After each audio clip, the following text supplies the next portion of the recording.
Today's tech news moves fast, but understanding it shouldn't be hard. That's why Snarful Solutions Group brings you Connecting the Dots, where we break down what's happening in tech and why it matters to you. Now, let's dive in with your hosts. Hey everyone, and welcome back to Connecting the Dots. I'm Alex. And I'm Morgan. We're coming to you from Snarful Solutions Group right here in Sacramento. It is Thursday, July 17th, 2025, and we're ready to connect some dots for you on today's biggest tech stories. That's right. But first, let's get a quick pulse check on what's happening outside the tech bubble. Weather first. Sounds good.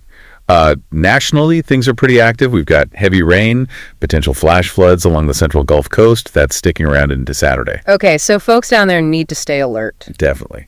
And then widespread showers and storms, pretty much from the Central Plains, moving east through the mid-Mississippi Valley, the Ohio Valley, right into the Central Appalachians. Sounds like a soggy middle of the country. Yeah, a bit. And meanwhile, it's the opposite problem further south and east.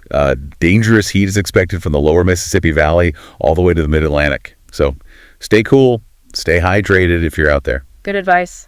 And what about here at home in Sacramento? Any relief? Actually, yeah. Looks like a beautiful day shaping up for us. Sunny skies, high around 88 degrees Fahrenheit.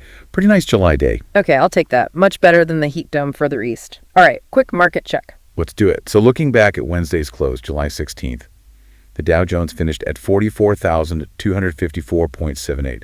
Okay, and how did it do for the day? It was up slightly, gained about 102 points. That's a 0.23% increase. And the week so far? Since Monday. Looking at the week since Monday the 14th, it's actually down a little bit, off by about 91 points or 0.21%. So kind of treading water. Gotcha. How about the S&P 500? S&P also closed slightly up on Wednesday, finished at 6,263.70. That was a gain of just over 9 points, or 0.15% for the day. And its weekly picture? A little better than the Dow. Since Monday, the S&P is actually up about 8.5 points, or 0.14%. So slight gain there. Interesting. And the crypto world? Bitcoin? Bitcoin, always moving. As of this morning, Thursday the 17th, it's trading around 170,770.62. And the recent trend? Down slightly today, off about $950, or 0.80%.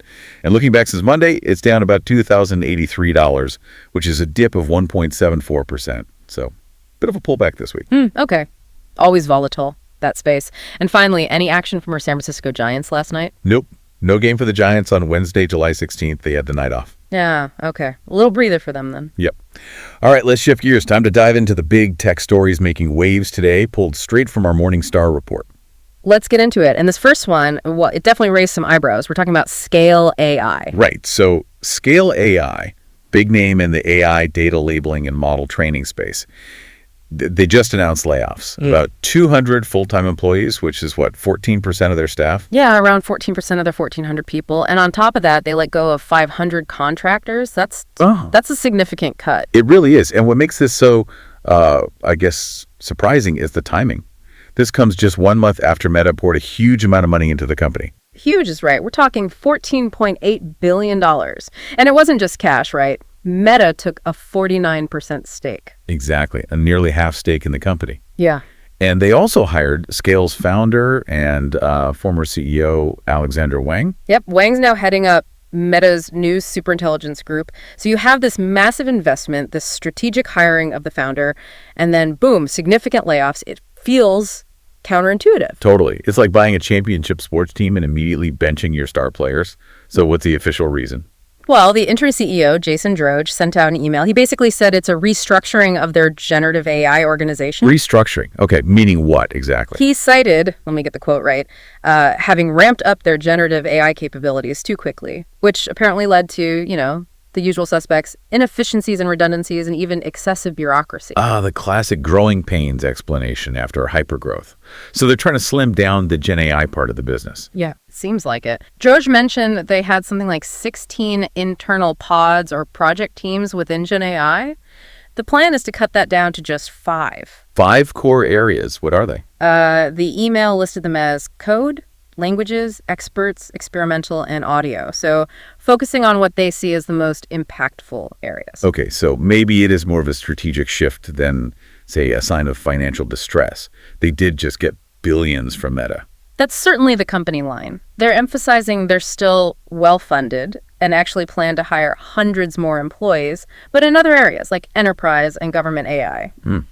But it still seems pretty rough for the employees affected. Reports are saying they were just locked out of systems, Slack deactivated, kind of overnight. Yeah, that part sounds abrupt. Definitely not ideal. The severance package details are out there. They're paid through September 15th, plus at least 4 more weeks if they sign the agreement. Okay. Still, you got to wonder about the bigger picture here. The founder leaves, a major investor takes a huge stake. Some big clients like Google reportedly paused projects after the Meta deal. Right, and there have been some questions swirling about their security practices around training data, too. It's a lot happening all at once. It really makes you think about the pressures of scaling so fast in this AI gold rush. Even with massive funding, maybe hitting the brakes or restructuring becomes necessary if things get unwieldy. Remember, these guys work on huge models like xAI's Grok, Google's Gemini. Exactly. It's not just an internal shuffle. It potentially impacts the wider AI ecosystem, too. So yeah, a story worth watching. It's a reminder that huge investment doesn't automatically equal smooth sailing, especially in a field moving this quickly. Absolutely. Okay, let's move from AI growing pains to, digital growing pains of a different sort.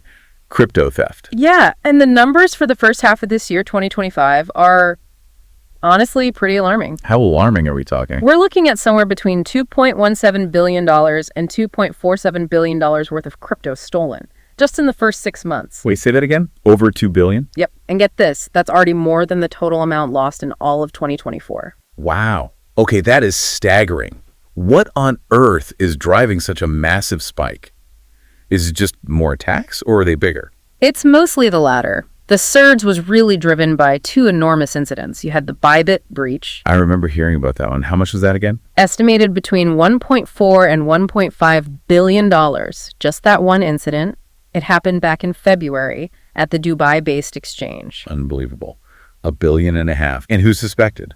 The usual suspects, unfortunately. The Lazarus Group, that North Korean state-sponsored hacking collective, is believed to be behind it. If those numbers hold, it's the single largest crypto theft ever. History making in the worst way. And what was the other big one? That was the Cetus Protocol incident, about $225 million stolen there. That happened more recently in May on the Sui blockchain. Okay, so those 2 alone account for a massive chunk of that $2 billion plus total. Exactly. Without those 2 mega hacks, the overall losses would look quite different.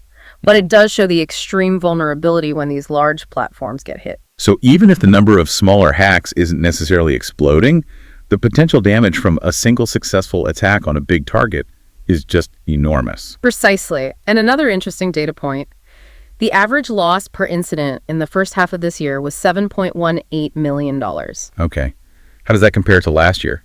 It's more than double. Last year, the average loss per incident was around $3.1 million. So the hacks that are happening are becoming much more costly on average. And what's the main way thieves are getting in? Is it sophisticated platform hacking or something else? The report highlights wallet compromise as the single costliest attack vector. Meaning hackers getting hold of individual users' private keys or those secret recovery phrases. Once they have those, they can just drain the wallet directly. It's less about cracking the exchange's main vault and more about targeting individual users' credentials. So it really underscores the personal responsibility aspect of crypto security. Yeah. It's not just about trusting the platform. You have to guard your own keys, like the keys to billions of dollars sometimes. Exactly. It's the digital equivalent of leaving your bank account password written on a sticky note. There's a bit of a slowdown in the volume of hacks in the second quarter compared to the first. Q2 saw about $465 million lost versus Q1's $1.77 billion. Okay, so a drop-off. Is that good news? Better security, maybe? It's hard to say definitively. Could be better defenses, could be what some call attacker fatigue, or maybe just luck. The bottom line is the risk is still incredibly high. So for platforms and users, what's the takeaway? What needs to happen? For platforms, it's about a multi-layered approach. Constant code audits, real-time monitoring for suspicious activity, having solid incident response plans, and crucially, training employees not to fall for phishing scams. Right, the human element again. Always. And for individual users, it's hammering home the absolute necessity of securing those private keys and recovery phrases. Use hardware wallets, be skeptical of everything, enable multi-factor authentication, basic digital hygiene, but super critical here. Makes sense. Was there any good news in all this? Did any of the stolen funds get recovered? Actually, yes, in the Cetus protocol case, the validators on the Sui blockchain apparently managed to freeze and eventually return about $162 million of the $225 million stolen. Oh, wow. That's significant and pretty rare in these situations, right? Very rare, but definitely a positive development. Still, you have other major losses lingering out there, like that $100 million rug pull at Libra. Right, where the developers just vanish with the money. Yep. And $90 million from Novitex, $70 million from UPCX. The list goes on. It's still very much a Wild West environment in some corners of the crypto space. Definitely sounds like it. Okay, for our final story today, let's shift from the risks to, well, a surprising pocket of intense innovation. Yeah, we're talking about the generative AI scene, but focusing on a specific country that's really punching above its weight, Israel. Israel's startup nation reputation is well known, but what's happening specifically in Gen AI? The numbers are kind of startling. As of 2025, there are reportedly 342 Israeli startups focused specifically on generative AI. 342. Wow. How does that compare to previously? It's a huge jump. Reports from around May 2024 put the number somewhere between 67 and 144. So in about a year, the number has potentially more than doubled, maybe even quintupled, depending on which baseline you use. That's explosive growth. Is there money following this boom? Oh, yeah. These startups collectively have raised over $20 billion to date. One older report mentioned they'd already pulled in $2.3 billion way back by September 2021. So the momentum has been building for a while, and it's accelerating. So what's driving this? Why Israel and why now for Gen AI? Well, it builds on Israel's existing strength. You've got deep expertise in areas that are fundamental to AI, like deep learning, computer vision, natural language processing. Right, a lot of that comes from their strong tech sector and even the military, the IDF, right? That pipeline of technical talent. Exactly. There's a historical strength in cybersecurity, which has a lot of overlap with AI development, and just a really dense ecosystem of engineers and entrepreneurs. Plus, you have venture capital firms, like Reimagine Ventures, as one mentioned, actively fueling this specific Gen AI growth. It's fascinating how a relatively small country consistently generates so much tech innovation. Like that success breeds success idea in action. We saw it with navigation like Waze, now AI. It really is. And a lot of Israeli tech, especially in AI, tends to focus on B2B business-to-business and enterprise solutions rather than just consumer apps.